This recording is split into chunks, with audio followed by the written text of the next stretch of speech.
1 তারিখে নির্বাচন হয়েছিল, 2001 সালের অক্টোবরের 2 তারিখ থেকে সন্ত্রাসের রাজত্ব কায়েম করেছিল। সেই সময় আমরা মাত্র 60 জন বিরোধী দলের এমপি ছিলাম। তাদের মধ্যে মরহুম আব্দুল হাই একজন ছিলেন। তার সাথে আমার গভীরভাবে, অত্যন্ত ঘনিষ্ঠভাবে কাজ করার সুযোগ হয়েছিল।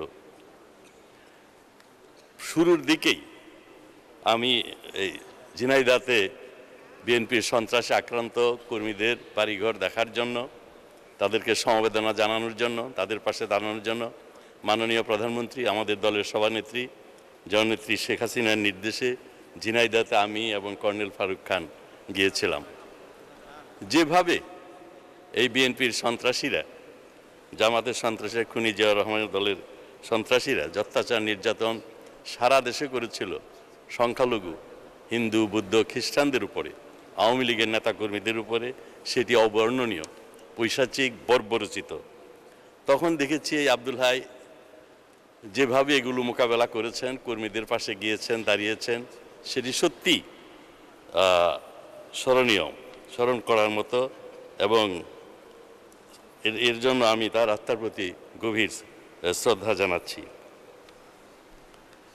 আরেকটি বিষয় আমি বলতে চাই, এই বিএনপির সন্ত্রাসের বিরুদ্ধে, অপশাসনের বিরুদ্ধে, দুঃশাসনের বিরুদ্ধে 2001 থেকে 2006 আমাদেরকে আন্দোলন সংগ্রাম করতে হয়েছে। আমরা তখন কয়েকজন এমপি মিলে, তদানীন্তন বিরোধী দলের চিফ হুইপ আব্দুল শহীদ, তার নেতৃত্বে আমরা 15-20 জন এমপি রাসেল স্কয়ারে একটি রাজনৈতিক স্পট সৃষ্টি করি। সাধারণত আন্দোলন সংগ্রাম, হরতালগুলো গুলিস্তান এবং আওয়ামী লীগের যে অফিস, সেখান থেকেই পরিচালিত হতো। আমরা আলাদাভাবে এখানে শুরু করি। আমরা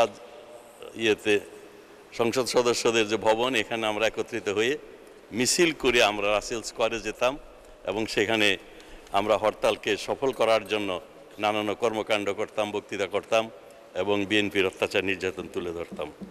এই কর্মকাণ্ডের সাথে এবং রাসেল স্কয়ারকে একটা রাজনৈতিক স্পট করার ব্যাপারে আব্দুল হাই প্রতিদিনই আমাদের সাথে আসতেন, অংশগ্রহণ করতেন।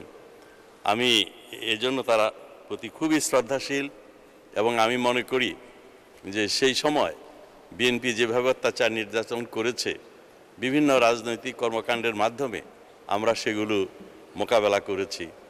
এবং আব্দুল হাই অনেক সাহসী ছিলেন, তিনি সদালাপী ছিলেন, তিনি মিতভাষী ছিলেন, সহজ সরল জীবন ছিল।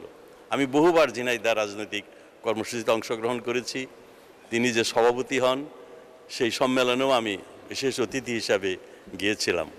তার সাধারণ সাদাসিধে জীবন এবং কর্মীদের প্রতি ভালোবাসা, দলের আদর্শের প্রতি, মুক্তিযুদ্ধের চেতনার প্রতি তার যে দৃঢ়তা এবং এত নিবেদিত ছিলেন, সেটি সত্যি শ্রদ্ধা করার মতো, সম্মান করার মতো।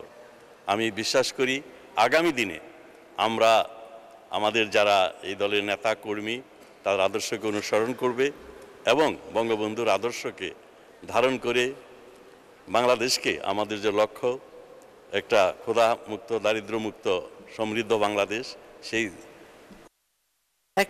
যাত্রায় আমরা সকলেই ভূমিকা রাখব। আমি আর বক্তব্য বাড়াতে চাই না। আমি তার আত্মার প্রতি গভীর শ্রদ্ধা নিবেদন করছি এবং পরম করুণাময় আল্লাহ তাআলার দরবারে কামনা করছি তিনি যেন ভীষ্টবাসী হয়।